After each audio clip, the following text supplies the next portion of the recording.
ya los tiene. También es algo que es algo más concreto, ¿no? El abstracto. Entonces, todos estos conceptos nos sirven para hacer una introducción a lo que es la semiología psiquiátrica, ¿no? Que la semiología es la estudia de los síntomas psiquiátricos para poder llegar a un síndrome. Luego del síndrome podemos llegar a un trastorno, ¿no? La psicopatología es descriptiva, busca describir de forma sistemática la experiencia anómala del paciente, tal como se presenta en la clínica. Mediante signos y síntomas vamos a llegar a un síndrome y de ahí al diagnóstico definitivo. Las funciones psíquicas se exploran de forma integrada: conciencia, atención, orientación, memoria, percepción, pensamiento y todo lo que es las áreas del examen mental que ya conocemos, ¿no? Desde la presentación personal, desde la percepción, la lucidez, el pensamiento, el juicio, el raciocinio, el insight, como dice ahí, ¿no? Según Vallejo Global, la exploración psicopatológica debe ser sistemática, ordenada y basada en la observación, en la observación clínica directa. La exploración psicopatológica debe ser sistemática, ordenada, ¿no? Igual que en medicina, ¿no? Nosotros vamos a hacer el examen físico y no vamos a pasarnos de piel a abdomen, ¿no? Todo es sistemático, cada parte del examen físico es importante para al final llegar a un diagnóstico. Igual es en psiquiatría, debemos empezar con corte, comportamiento, actitud, después estado de conciencia, después afectos, después lenguaje, pensamiento y así, en ese orden, ¿no? Al final llegar a juicio, insight, memoria y conciencia enfermedad. Entonces igual es en psiquiatría.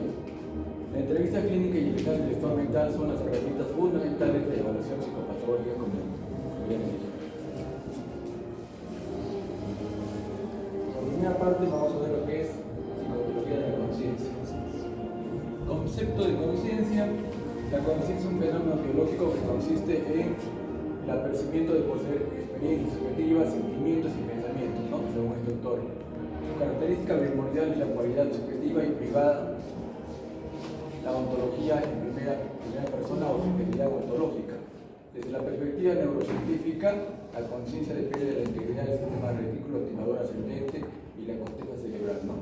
Acá tenemos que distinguir dos conciencias, como le dije, lo que es el estado de lucidez mental y lo que es la conciencia del yo, o sea, de ser consciente de la integridad de uno mismo.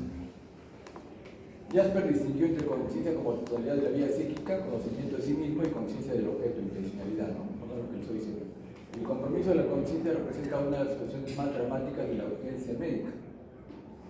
La conducta del paciente con alteración de la conciencia puede ir desde la extrema agitación hasta la inmovilidad del coma, ¿no?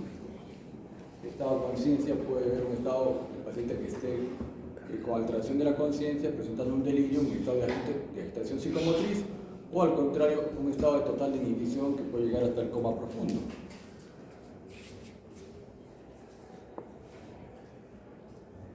Propiedades de la conciencia: subjetividad.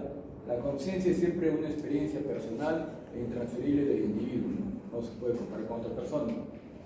La unidad es en las propiedades. La experiencia consciente integra múltiples modalidades sensoriales de una evidencia única y coherente. Tanto psicopatológicamente como físicamente tiene que haber una unidad total para poder tener un estado de lucidez mental. Hay una intencionalidad. Toda conciencia es conciencia de algo, siempre está dirigida hacia un objeto, según este autor. Temporalidad: la conciencia experimenta como un flujo continuo en el tiempo. Corriente de conciencia, en William James. También la selectividad es otra propiedad. La conciencia opera con atención selectiva, filtrando los estímulos relevantes, ¿no? Y acá también la conciencia se implica un poco con lo que es la atención, en lo cual depende del estado del paciente, puede ser anímico, puede ser de hiperactividad o déficit de atención, para fijar su conciencia, su estado de alerta hacia determinado objeto. Claridad y lucidez: el grado de nitidez con que se perciben los contenidos de la experiencia consciente. Estas son las propiedades de la conciencia, que va a ser una pregunta de examen.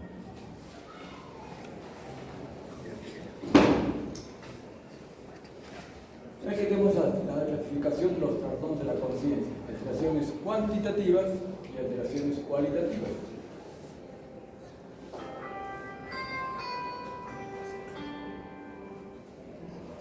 En las alteraciones cuantitativas tenemos que afectan el nivel o grado de conciencia, ¿no? Desde la hipervigilancia hasta el coma profundo.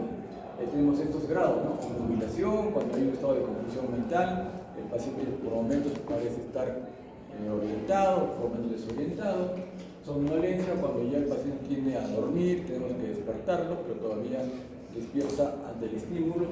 El estado de soporte tiene que ser un estímulo más intenso, un estímulo doloroso puede ser, y ya el coma grado profundo en el cual el paciente no responde a los estímulos dolorosos, ¿no?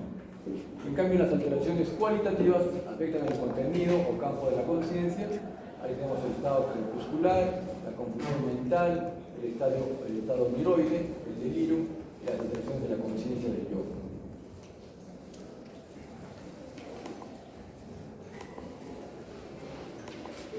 Entonces acá tenemos una clasificación de los trastornos de la conciencia. Este es el trastorno de conciencia, cualitativos.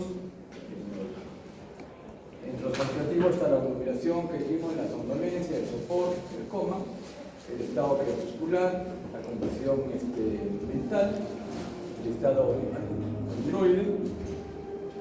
Y acá tenemos lo que es la conciencia del yo, donde está la despersonalización, desrealización, desdoblamiento y pérdida del organismo, ¿no? Entonces, eso lo vamos a ir desarrollando poco a poco, a medida que vayamos avanzando. Eso tenemos que son tres tipos, ¿no? Cuantitativos, cualitativos y las alteraciones de la conciencia del yo. En cuanto a las alteraciones cuantitativas del nivel de conciencia, representan un continuo desde la vigilancia normal hasta la ausencia total de respuesta como el coma. Se producen por compromiso del sistema reticular activador ascendente, tálamo o corteza cerebral difusa. El nivel de conciencia se evalúa mediante la respuesta a estímulos verbales, táctiles y dolorosos. En neurología, sobre todo, se utiliza mucho para ver el estado de conciencia, la escala de Glasgow, la unidad de Hounsfield, que es el instrumento estandarizado más utilizado para cuantificar el nivel de conciencia. Las causas más frecuentes incluyen lesiones estructurales del sistema nervioso central, trastornos metabólicos, intoxicaciones y epilepsia. La evolución puede ser progresiva o súbita, como trauma, ACV o tumor cerebral. Todos los puestos que incluyen. ¿Sí? Es acá, es fuera. Es de afuera, creo, doctor. Del San Juan. Del colegio. Yo sé lo que es. Todos son claves. Es la misma. Empezaré un poquito para algunas características de los términos que hemos hablado. Por ejemplo, obnubilación y somnolencia. En la obnubilación es una disminución leve del nivel de conciencia, reducción de la claridad del campo consciente, dificultad en la comprensión y el labor del pensamiento, lentitud en las respuestas, desorientación parcial, como les mencioné. Por momentos están desorientados, en la noche y en la tarde vamos a ver, y están menos orientados, por la mañana están mejor. El paciente puede responder aunque con dificultad. La somnolencia, que es un grado ya mayor, la tendencia al sueño con dificultad para mantener la vigilia. El paciente puede ser despertado con movimientos leves, respuestas verbales lentas pero coherentes, cierra los ojos si no se le estimula, conserva todavía los reflejos de protección y es frecuente intoxicaciones y trastornos metabólicos.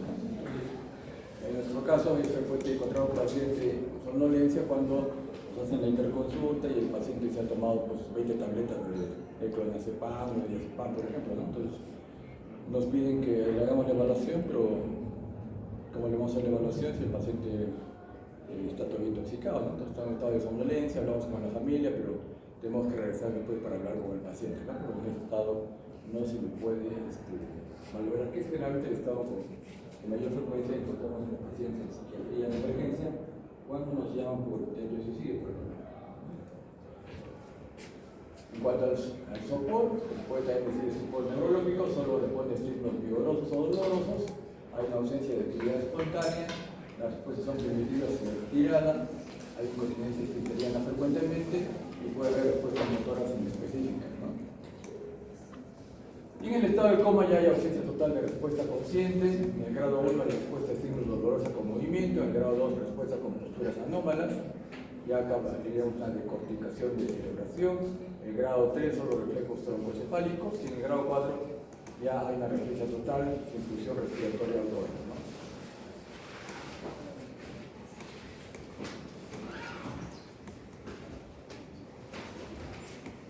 Entonces es un cuadrito, un esquema para que vean el consumo del nivel de conciencia, de energía normal, toda la estimulación, la somnolencia, el sopor y el coma, ¿no? Acá hay un estado de alerta, responde normalmente, claridad reducida, tendencia al sueño. Acá solo responde al dolor y acá no hay tipo de respuesta. De la escala de Glasgow, 15 puntos es normal, 13 a 14 es leve, compromiso, 9 a 12 moderado y ya menos de 12, 3 a 8 ya es severo, coma. Acá tiene que estar comprometido el sistema de reticular activador ascendente y su progresivo compromiso va a producir el estado de coma.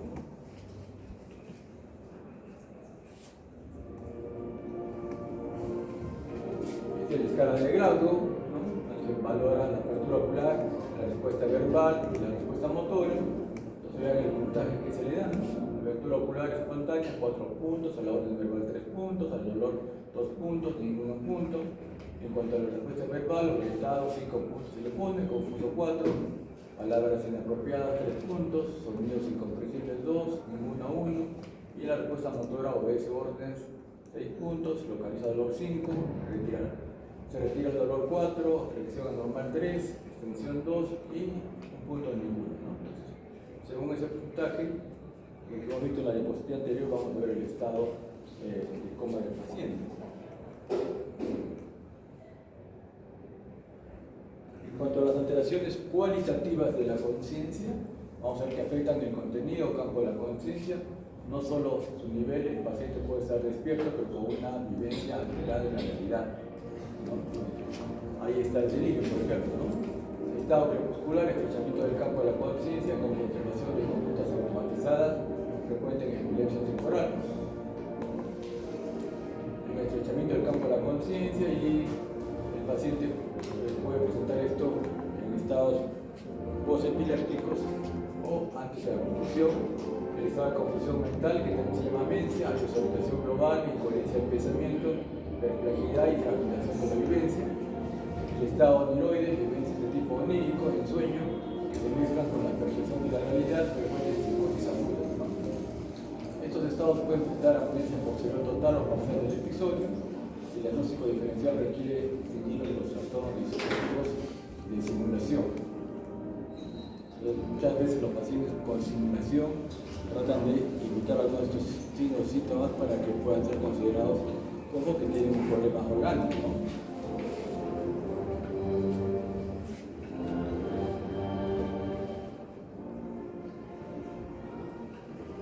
Y acá hablando un poquito del delirio, que es la incapacidad para centrar, mantener o dirigir la atención hacia algo.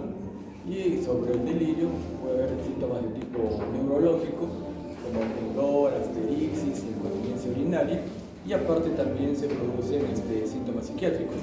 Puede haber alteraciones perceptivas, delirios poco sistematizados.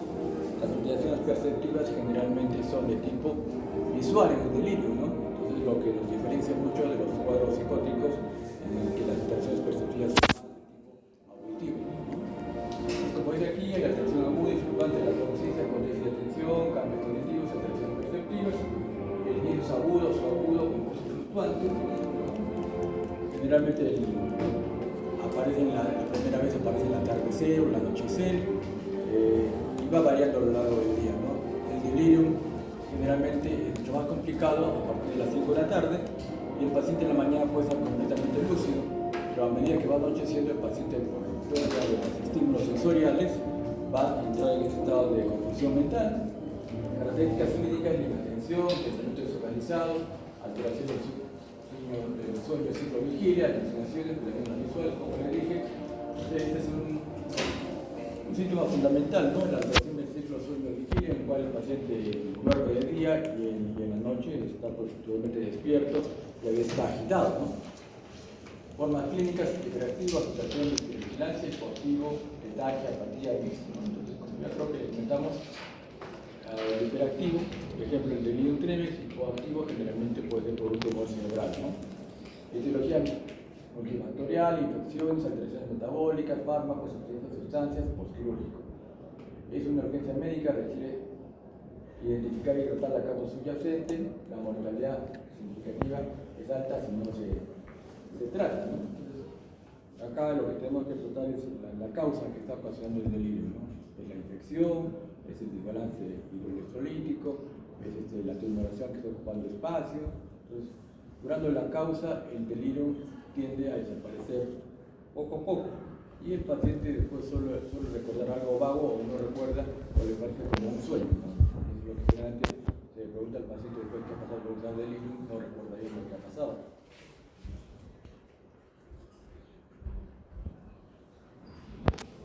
Entonces, para que no se nos pase en nuestra, digamos, cuando ustedes el internado, vamos a ver cómo vas a sospechar un delirio, ¿no?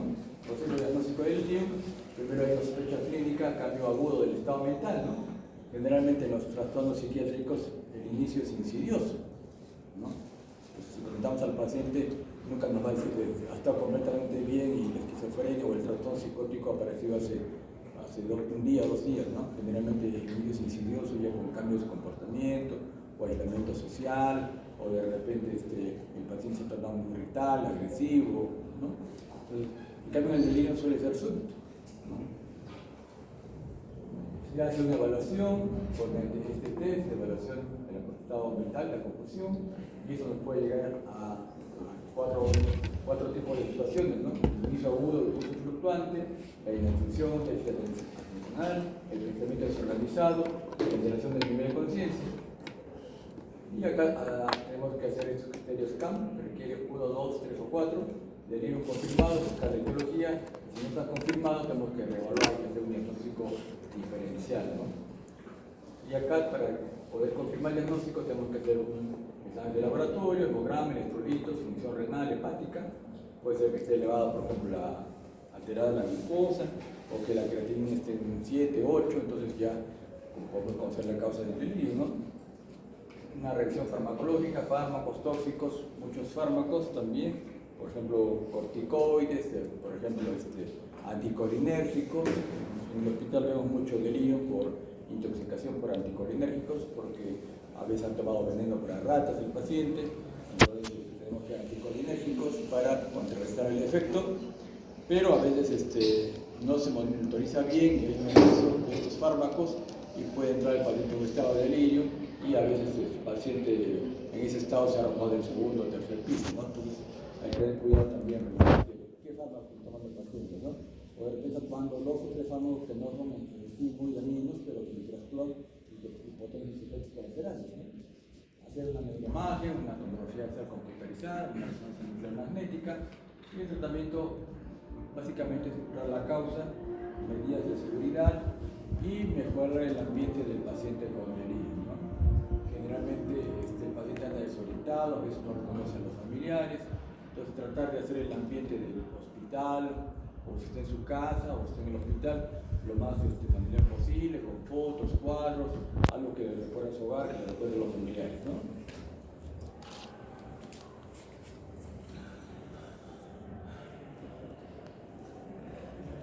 Y luego vamos a ir a lo que son las alteraciones de la conciencia del yo, completamente diferentes, ¿no? Otro tipo de conciencia. Entonces, la conciencia del yo incluye sentimientos de actividad, unidad, identidad y oposición del mundo exterior, ¿no?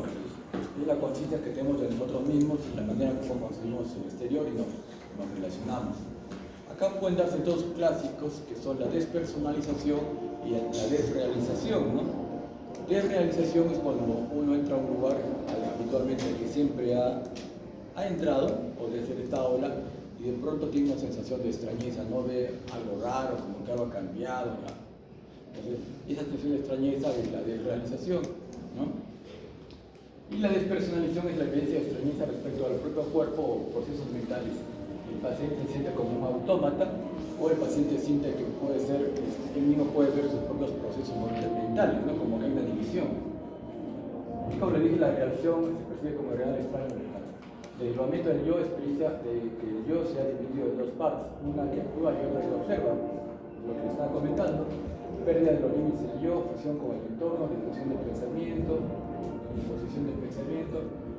Esta pérdida de los límites del yo ya es clásico de lo que se ve en la esquizofrenia y lo que le decía en la creación del pensamiento. Entonces, en esta parte de pérdida de los límites del yo, el paciente puede tener la sensación de que hay otra persona que está gobernando mi conducta, que no soy yo el autor de mi mis ideas, mis pensamientos, de mis acciones, sino que hay otra persona que me está indicando o que me está gobernando para hacer determinados actos, ¿no?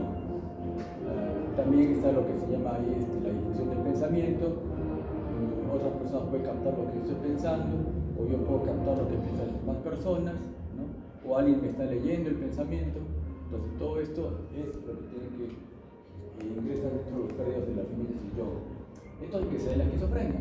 Estos fenómenos se presentan en trastornos disociativos, trastornos de ansiedad, esquizofrenia y epilepsia. Los trastornos disociativos también se pueden dar en estos cuadros de alteración de la conciencia del yo. Generalmente pacientes que han sufrido una situación estresante muy grande, muy intensa, puede ser que de pronto no se acuerden de su nombre, ¿no? Tengan falta de conciencia de su propia identidad.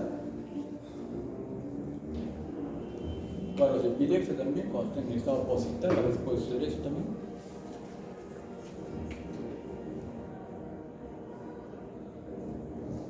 Haciendo un resumen de los trastornos de la conciencia, tenemos aquí la obnubilación de tipo cuantitativo, disminución leve de la claridad. Somnolencia también de tipo cuantitativo, tendencia al sueño, despertar del paciente. El estado de sopor cuantitativo solo responde a estímulos intensos, y el estado de coma tipo es cuantitativo, de ausencia total de respuesta. En el estado crepuscular es cualitativo, hay un estrechamiento del campo de consciente. En la confusión mental, que es cualitativo, desorientación e incoherencia global. En el estado oniroide, cualitativo, evidencias oníricas mezcladas con la realidad. En el delirio tipo cualitativo también hay alteración aguda fluctuante con una atención. Y lo que refiere a la conciencia del yo, hay la despersonalización y la desrealización. La despersonalización, que es extrañeza hacia el propio cuerpo o mente, y la desrealización, percepción irreal de lo que nos rodea, ¿no? Del mundo externo. Entonces, está clarito, más resumida, las definiciones de lo que son la conciencia. Otro resumen visual de la conciencia. Tenemos que la conciencia es un fenómeno biológico, aparecimiento de experiencias subjetivas, cuantitativos, cualitativos del yo, la obnubilación, somnolencia, sopor, coma, y el Glasgow, la urgencia médica, con el cualitativo y el yo, ya tiene que ver las propiedades, que son interacciones que puede haber percepción, de realización, desdoblamiento o pérdida de límite. El compromiso de la conciencia es una urgencia médica, evaluar siempre el sistema reticular ascendente y aplicar la escala de Glasgow.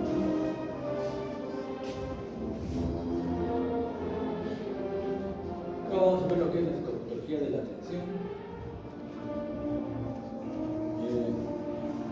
explicando algunos conceptos, ¿no? La atención es la función típica que permite focalizar y seleccionar los estímulos relevantes del entorno para su procesamiento consciente. Según William James, tomar posesión de la mente de forma clara y nítida de uno entre varios objetos o cadenas de pensamiento simultáneamente posibles. Es un proceso activo que involucra el mecanismo de filtración, selección y organización de la información. Esto es muy útil, sobre todo en el TDAH, ¿no? Hay familiares que dicen, no, mi hijo no puede tener TDAH, doctor, porque cuando está con las cosas que le interesa, presta mucha atención, ¿no? Y está ahí muy interesado. Entonces, justamente lo que la patología, lo que se observa en el TDAH es que el paciente es incapaz de prestar atención a estímulos neutros, ¿no? No puede hacer una selección. Depende de la integridad del sistema reticular elevador, de los nódulos frontales, de las redes atencionales corticales. La atención es un prerequisito para otras funciones cognitivas. Sin atención adecuada, la memoria, el aprendizaje y el pensamiento se deterioran. Se distingue de la concentración y el mantenimiento sostenido del foco atencional en el tiempo.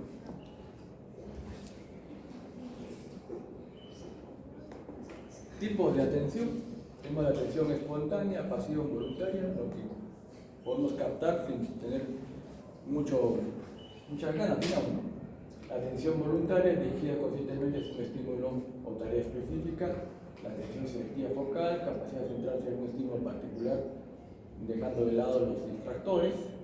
La atención sostenida, vigilancia, capacidad de mantener el foco atencional durante periodos prolongados, ¿no? La atención dividida, capacidad de atender simultáneamente dos o más fuentes de estimulación. y la atención alternante, capacidad de cambiar el foco de atención entre diferentes tareas de forma flexible. Tipos de atención que generalmente todos en un momento. Y tenemos la clasificación de los trastornos de la atención. Ahí tenemos por déficit de atención y también hay por exceso de atención, ¿no? Por déficit tenemos la prosexia, que es la ausencia total de atención, la hipoprosexia, una disminución de la capacidad atencional, la distraibilidad, que es la incapacidad de mantener el foco, la inatención, fallo en el registro de estímulos, y la negligencia y la ignorancia de estímulos de un campo. Ahora, por exceso, ¿no?, o distorsión de la atención, tenemos la hiperprosexia, que es una excesiva focalización atencional, la paraprosexia, dirección anómala de la atención, ¿no?, la perseveración atencional, incapacidad de desenganche, no permanece, eso no lo puede distraer, la fatiga atencional, agotamiento del rendimiento, la perplejidad y la incapacidad de sintetizar estímulos. Esa paraprosexia, que es un término nuevo, la dirección está dirigida hacia algo que nosotros no queremos atender, ¿no? Puede ser patológica por algún tipo de cuadro orgánico o visión.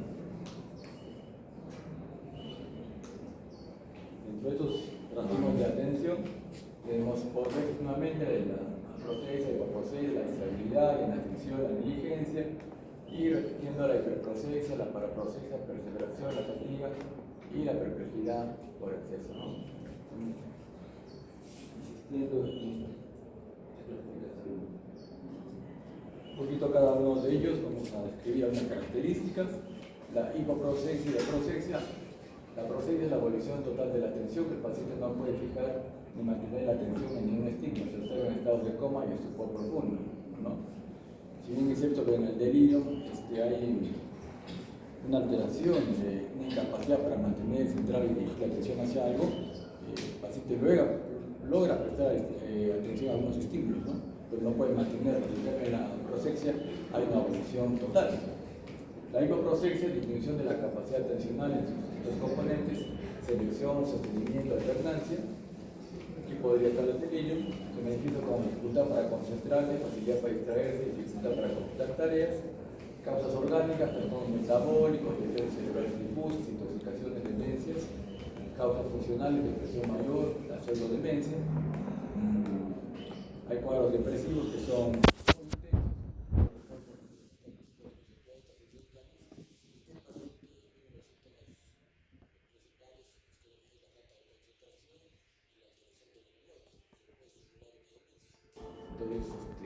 le damos un tratamiento con antidepresivos al paciente y desaparecen estos síntomas. Entonces, esa depresión habría que hacer el diagnóstico diferencial con el cuadro demencial. Pero al final el paciente vuelve a la normalidad, o de repente puede ver la comorbilidad, ¿no? El paciente de repente está iniciando una demencia y sobre está ocasionando una depresión. Y también puede haber problemas de hipoprosexia, como el TDAH, de esquizofrenia. La fatigabilidad atencional implica un rendimiento que se deteriora progresivamente con el tiempo de la tarea, ¿no? Lo que a todos nosotros nos puede pasar, luego estar leyendo más de 1 hora, 2 horas, estado de déficit atencional a lo que estamos estudiando.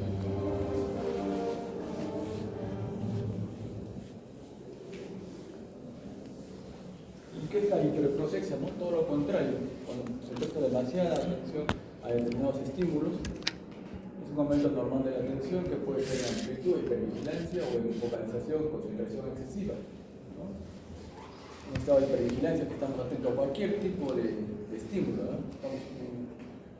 Ahí debe ser, pues, como habría estado el expresidente de Venezuela, Maduro, ¿no? Todo el tiempo vigilado que no le vaya a pasar nada. En cambio, en lo que es focalización, hay una concentración excesiva en determinado punto.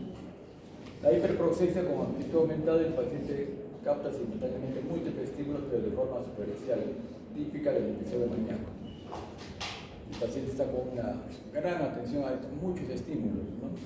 Y también hay una gran distraibilidad, como comentamos. El paciente puede estar prestando atención a muchas cosas y está hablando de un tema y se le interrumpe, mete un golpe y el paciente puede hablar de otra cosa, ¿no?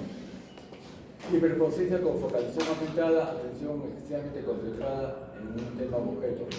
Se observan en el trastorno obsesivo, estados paranoicos y hipocondriacos, ¿no? Los hipocondriacos están completamente en un estado de hiperatención hacia sus problemas fisiológicos, ¿no? Y generalmente nos dicen, doctor, siento que se me está enfriando, que algo me está corriendo por la pierna y se va a la cabeza, o se me adormece, siento pues como los latidos por el frente de la sangre que está pasando, ¿no? Pues hay un exceso de hiperatensión y eso pasa en los pacientes hipocondriacos o cuadros de ansiedad, ¿no? En estado de ansiedad aguda la atención se hiperfoca la dinamización percibida como exclusión de otros estímulos, ¿no? Digamos, en las fobias, ¿no? En estado de atención excesiva, cuando estoy en el avión, siento un pequeño ruido, estoy concentrado, que se ha movido más de lo normal el avión, o ese ruido a qué se debe, estoy concentrado en eso, ¿no? Eso pasa en los estados ansiosos. La fobia específica es uno de ellos. La hiperproxia sostenida puede conducir a la fatiga atencional secundaria, ¿no? Estoy tan agotado que termino el viaje y me voy a dormir, ¿no? Porque estoy en un estado de agotamiento.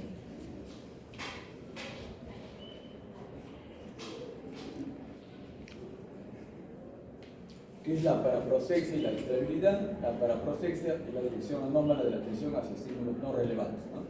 El paciente atiende a lo accesorio ignorando lo esencial, frecuente hipocondrial, atención excesiva a procesos corporales, en esquizofrenia, atención a estímulos internos, alucinaciones, en trastornos paranoides, atención selectiva a estímulos amenazantes, por cuadros mentales orgánicos también.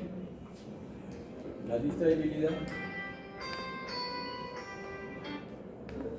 Hay incapacidad de mantener el foco atencional de forma sostenida, desplazamiento continuo de la atención a estímulos irrelevantes, lo que sucede en el TDAH. El paciente le dan una tarea y la mamá dice, no, tengo que estar detrás de él porque si no, está 2, 3, 5 minutos y se va, ¿no?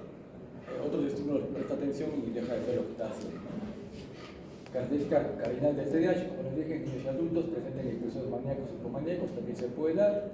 Últimamente había una moda sobre diagnosticar a los pacientes con TDAH de un trastorno afectivo bipolar o maníaco, ¿no? Es normal que últimamente ya se ha hecho más clara la distinción.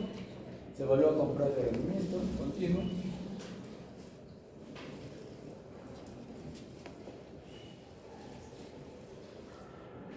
El trastorno de la atención, según el cuadro clínico, en la depresión hay una hipoprosexia. El paciente ya ha perdido la capacidad de estar atento a las situaciones que han tenido mala atención, está dejando que las cosas pasen, a veces está en su cama, no se para, no presta atención a nada, ¿no? Dificultad de concentración, fatigabilidad, el paciente generalmente se encuentra inseguro, indeciso, no me puedo concentrar, doctor, está uno como volado, distraído, generalmente, ¿no? En la manía, al contrario, la hiperprosexia paradójica, la atención inestable, distraibilidad. En la esquizofrenia hay una paraprosexia, o atención a estímulos internos. En la ansiedad hay una hiperprosexia focal, focalización en cuanto a amenazas que pudiera tener el paciente, ¿no? Cualquier problema que pudiera tener. En el TDAH hay gran distraibilidad, déficit en atención sostenida, ¿no? No puede mantener la atención durante mucho tiempo. En el delirium es aproxexia o hipoprosexia, en la atención fluctuante, porque eso varía, como les dije, ¿no? A las 10, 11 de la mañana puede estar de una manera y a las 4 de la tarde completamente diferente. En cambio, la demencia es una hipoprosexia progresiva, ¿no? Un deterioro atencional gradual. El paciente generalmente deja de prestar atención a los estímulos más relevantes, después llega la alteración de la memoria, generalmente la memoria reciente, y cuando la demencia está muy avanzada, ya se altera la memoria reciente y la memoria a largo plazo, ¿no?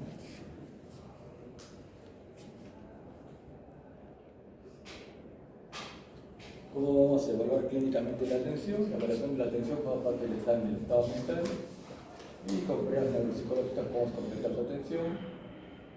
Ya que hay una serie de test de todo tipo psicológico, una serie que usamos el test de rendimiento continuo, que evalúa la atención sostenida mediante detección de estímulos llenos durante periodos prolongados.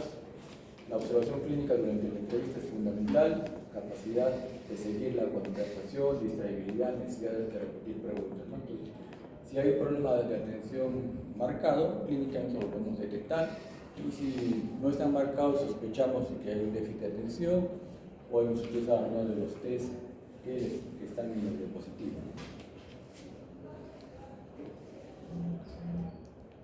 Un resumen sobre la atención. Por dentro tenemos la prosexia, la hiperprosexia, la distraibilidad y la atención. por exceso, la hiperprosexia, la paraprosexia, la perseveración, la perplejidad.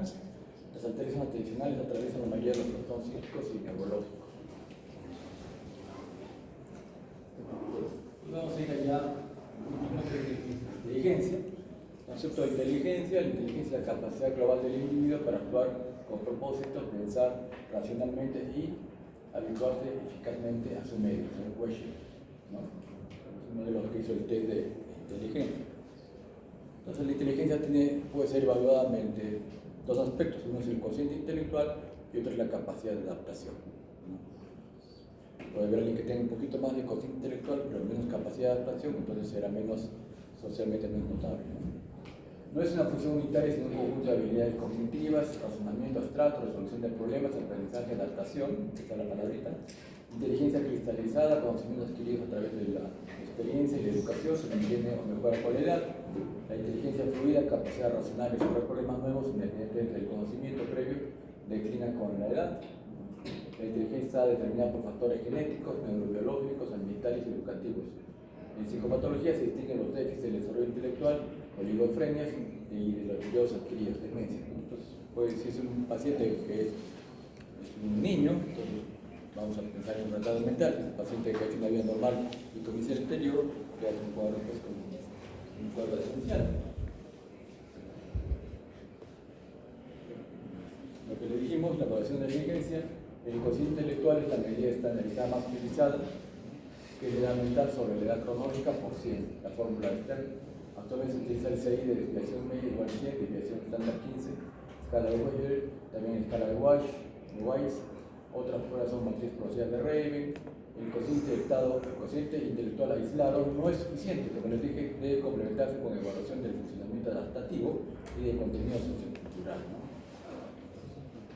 Eso que quede muy claro, ¿no? No solo el cociente intelectual, sino otras maneras de evaluar al paciente y sobre todo ver su capacidad de adaptación en la sociedad.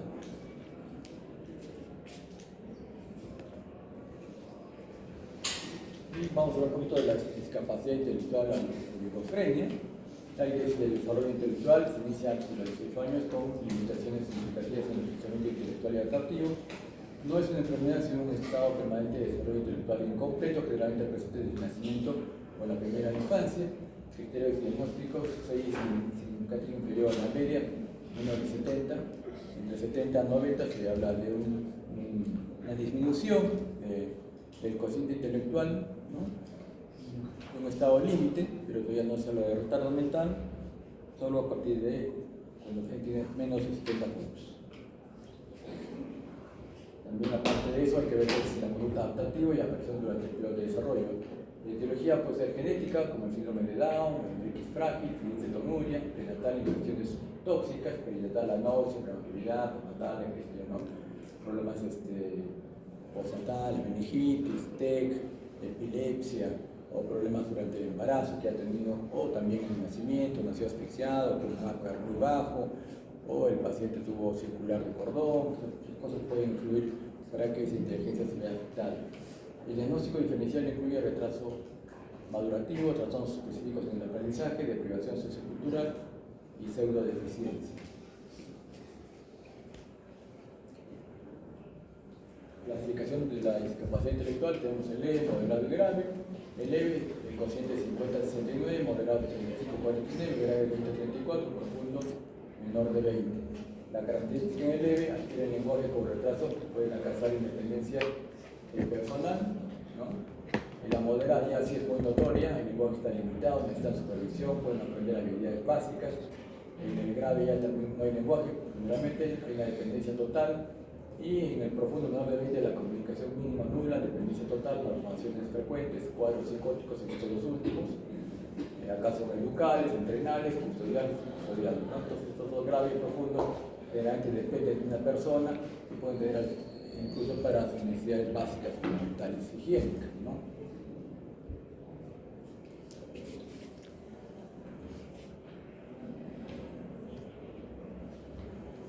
Tenemos otro cuadrito.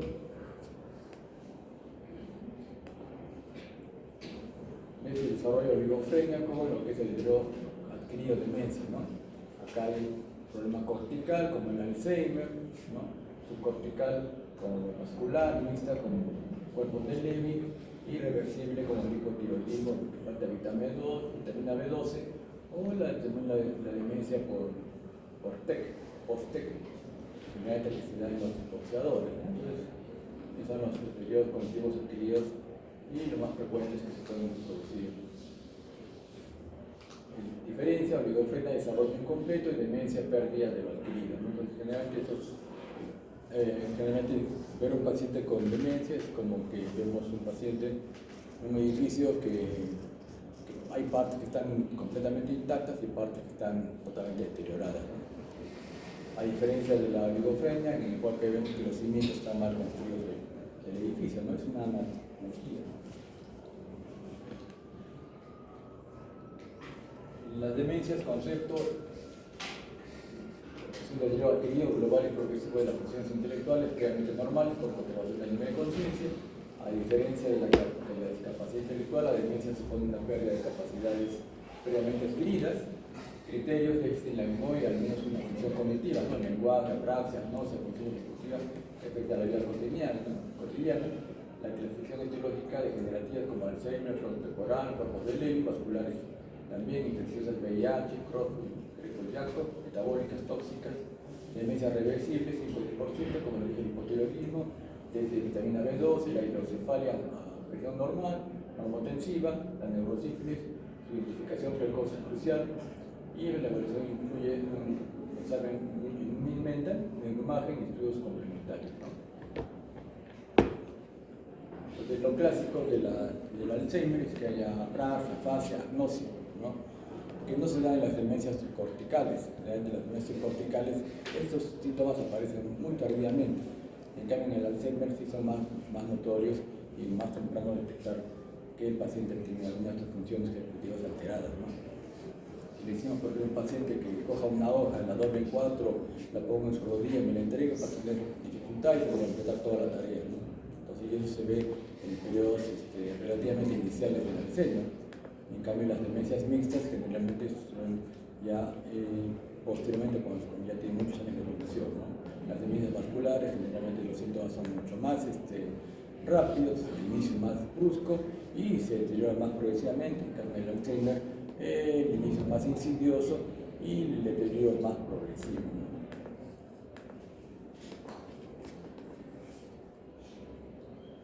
Tipos principales de demencia: cortical. La cortical, el Alzheimer, que es 63%, es insidioso, como te dice, de memoria episódica, que presenta la fase, la gnosia progresivas, demencia frontotemporal, cambios conductuales y de personalidad temprano, ¿no?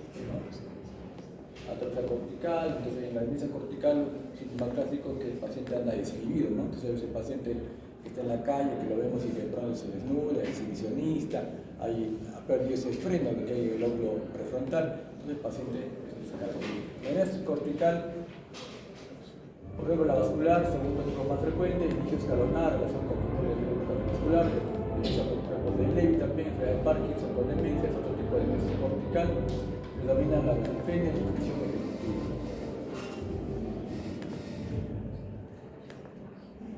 Diagnóstico diferencial de oligofrenia con demencia, el inicio antes de los 18, el adulto avanzado, desarrollo previo incompleto, normal, y previo al desarrollo, en la discapacidad intelectual es estable, el curso que es progresivo, en la conciencia conservada y la capacidad intelectual.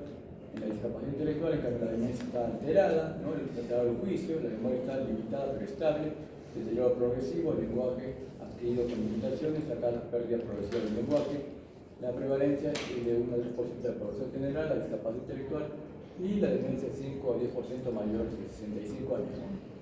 Y dice que eso puede subir hasta 30 a 40% en mayores de 85 años. Es un resumen de lo que hemos visto del desarrollo de la oligofrenia. Esto es lo que es la demencia. Conclusiones: la conciencia, la atención y la inteligencia son funciones básicas y la exploración sistemática es esencial en la evaluación psiquiátrica. Los trastornos de la conciencia se clasifican en cuantitativos, cualitativos y del yo, cada uno con implicancias diagnósticas y terapéuticas específicas. Las alteraciones atencionales atraviesan la mayoría de los trastornos psiquiátricos y neurológicos. Y la patología de la inteligencia se diferencia claramente entre déficit de desarrollo y de derechos adquiridos. Como hemos visto en la última diapositiva. Bibliografía, eso sería todo. ¿Alguna pregunta? ¿Sí? Ya, no. Dime. No, aclarar la diferencia entre el desdoblamiento del yo y despersonalización. ¿Cuál? Desdoblamiento del yo y Despersonalización. Cuando hay una despersonalización, tienes la sensación de que tu cuerpo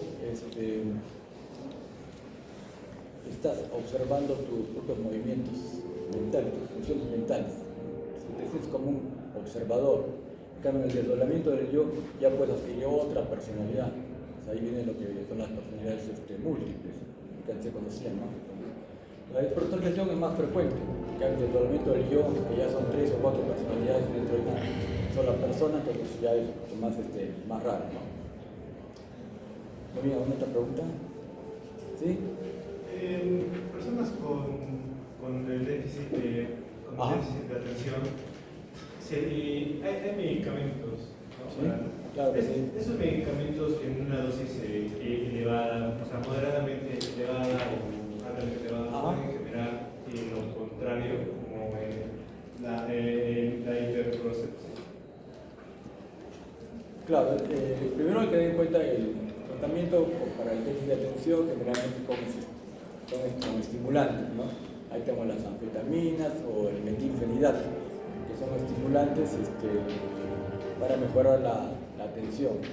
Pero puede tener una relación paradójica en el paciente, que no se consigue ese efecto, sino todo lo contrario, que le puede sedar al paciente, o también en algunos casos puede causar hasta psicosis. Entonces, por eso hay que tener mucho cuidado, que hacer un buen diagnóstico y generalmente incrementar muy lentamente la dosis para no tener esos efectos que están mencionando y tampoco llegar a un cuadro psicótico que no es tan infrecuente, entonces, que es transitorio en algunos casos y en otros casos a veces es el desencadenante de una psicosis que estaba latente, ¿no? Por eso hay que tener mucho cuidado para el tratamiento, pero en la mayor parte de los casos, si está bien diagnosticado y el tratamiento es el adecuado a la dosis adecuada, la mejoría es espectacular, ¿no? Y en los casos de personas con VIH, digamos que se les da la medicación y se les da una cierta cantidad de medicación, digamos, para cada un mes o para cada 2 meses, y digamos, suelen llegar a tomar más debido a presiones académicas o cada mes. No está indicado para, digamos, dar esos fármacos para determinadas situaciones, ¿no? Para dar un examen o para... Es todo un tratamiento. El efecto recién se ve después de varias semanas, generalmente, ¿no? Pero entonces, depende. En algunos países, en Europa, por ejemplo, no dan a nadie, ¿sí? Y en Estados Unidos dan hasta los que tienen menores síntomas, entonces hay que tener mucho cuidado en eso.